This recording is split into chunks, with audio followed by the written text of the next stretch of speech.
Okay, making a new video today. The topic of this video is what does it mean to have a rich life? So, obviously, as humans, we all want money, we all want wealth, we all want to be rich. And usually, we define, we say someone's rich if they have a lot of money, right? But there's a few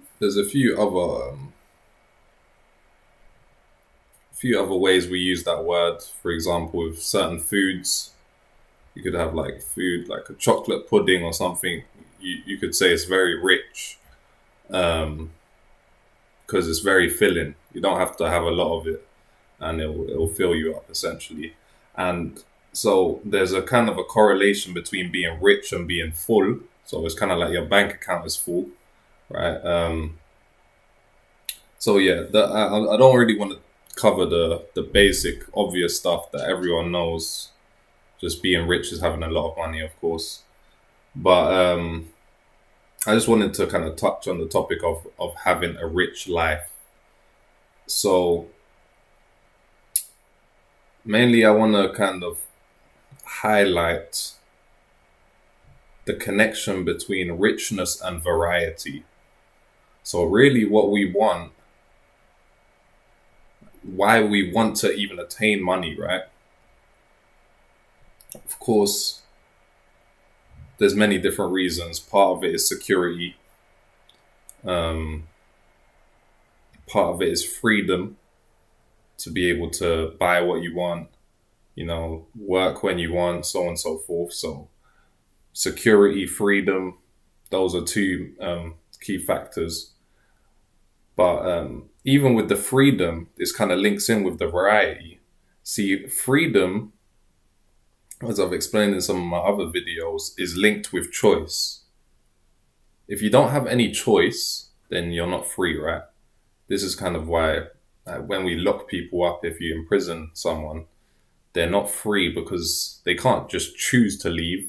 They can't choose when they leave their cell. They're given a time. They're given a time when they can eat, when they can sleep. They have no choice, so they're not free. So freedom is to do with the capacity to choose between different options, right? And the more money you have, the more options you have to choose from. So you create a vast variety of different options that you can choose from and experience, right? And why does everyone want to escape this kind of 9-to-5 rat race, wage slavery? Of course, that's also linked in with freedom. But a lot of it is to do with the fact that, because usually if you're at work, right, and you're doing a specific task, like, yes, the task can be a drag and so on, but it's not like you're really suffering. Like what we usually, like, I work in construction at the moment, so I do a lot of physical work, lifting and so on. But like, you could work in the office and you're typing or something like that. Like, it's like typing isn't really a torturous act. Like moving some materials around, it's not really like torturous, really. Like it's not like you're really suffering at work, but it's more to do with the regimen, the fact that you have to work, because if you don't work, you won't be able to pay your bills, you won't be able to get food, so on and so forth. So it's kind of like that your regimen is, you're kind of stuck, like you have to, you're bound by that specific regimen and that specific kind of timetable, right? You can't wake up when you want. You have to wake up on that specific time. You have to go and you can't leave at any time. You have to leave at that specific time, so on and so forth. So it limits your choice. And furthermore, as I said, the task you might be doing may not be torturous, but you have to do it over and over. So it becomes very monotonous because it's always the same tasks over and over and there's no variety, right? And that's a very poor life. Whereas a rich person, see, in classic common terminology, when we say someone's rich by just them having a lot of money, right? See, that is accurate, just because that's kind of how we use the word right now. But also, that is slightly inaccurate, because there could be someone who has a lot of money in their bank account, but they don't have a rich life because they still are also trapped in that 9 to 5 system. This is why I would rather work a job where there's more variety of activity, more freedom and flexibility of timetable, so on and so forth. I can work when I want and earn a little bit less, rather than I earn plus 100K a year, but I have to work every day from like 7 to 7 or some shit. Of course, that's like a bit overextended, but some people are like this. Literally, like some people work Monday to Sunday. They'll only take Sundays off sometimes.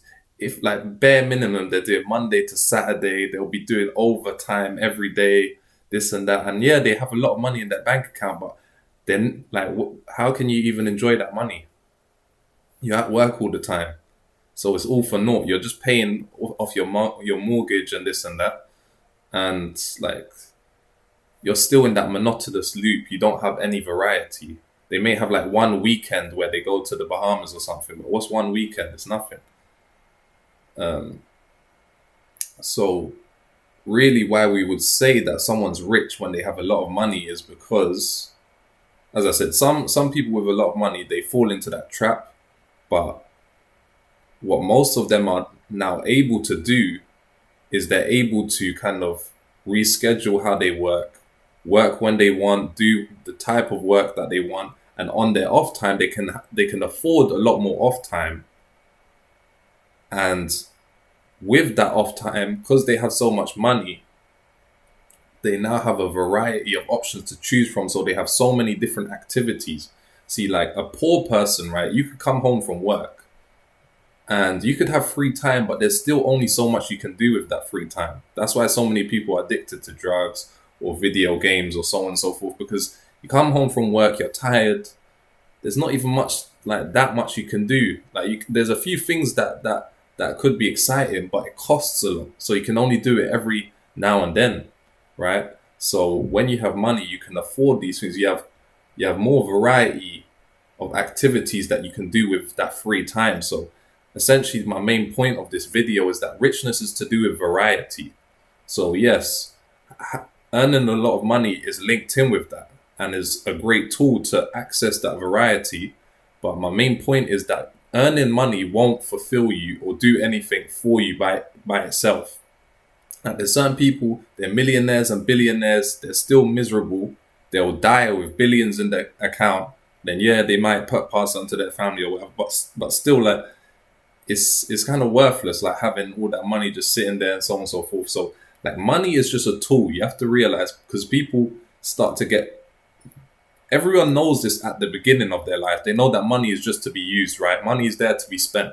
But then when we get caught in that rat race, in the momentum of always chasing the money for so long, because our initial goal is to get the money so we can spend it and enjoy it, right? That's our initial goal. But then, of course, like, it takes a long time. It could take decades to amass a significant amount of wealth, right? So along that journey, you kind of even forget what your main goal was in the first place, and money ends up becoming your end goal, and that never works, because money is infinite, right? It's a numbers game and it never ends, so you always want more. You can never win that game because there's not a finite amount of money to achieve or to attain, right? So you have to set in your mind that money is just a tool, and you're using this money because life is all just about experiences, right? Everything you're having is an experience. If you weren't having an experience, you wouldn't even know that you're alive. And having monotonous and repetitive experiences is boring, a poor life. That's how 99% of people live, is that, yes, of course, they have less money as well, but really what's making them poor is that they have no variety, no options, and they just live in the same day in a loop, like from they're 21 years old till like they're 70 years old in a loop. And then your whole life is just like You didn't even have a life, because like, you had a life up from 0 till like 21 or like 20 or whatever, and then from that point on, it was just a you was just on replay, just stuck in a loop, and a loop means you're going nowhere. That's see, like, and sometimes, like, when you're in a loop, yeah, when there's movement, like essentially what the definition of a loop is, of course, it's just a circle and so on, but it's like usually if there's movement, it indicates that there's progression. Like movement is always going in a direction. So if there's movement, it's going in a direction, right? So you, like, when there's movement, when you're doing stuff, you're like, movement is activity. So you're performing activity, it makes you feel like you're going somewhere. But then a loop is when there's movement but no progression, to where it just loops back to the same place again. So there's lots of movement. You really are going work, expending energy, all of this stuff, but you're just going in a loop and you're not getting anywhere. You're not progressing anywhere. You're not experiencing any life. You're experiencing the same thing you did yesterday and the day before that. And that's torturous. That's what you want to get out of. So really what you want is not just money. You want a variety of experiences. So that was the main point of the video. And yeah,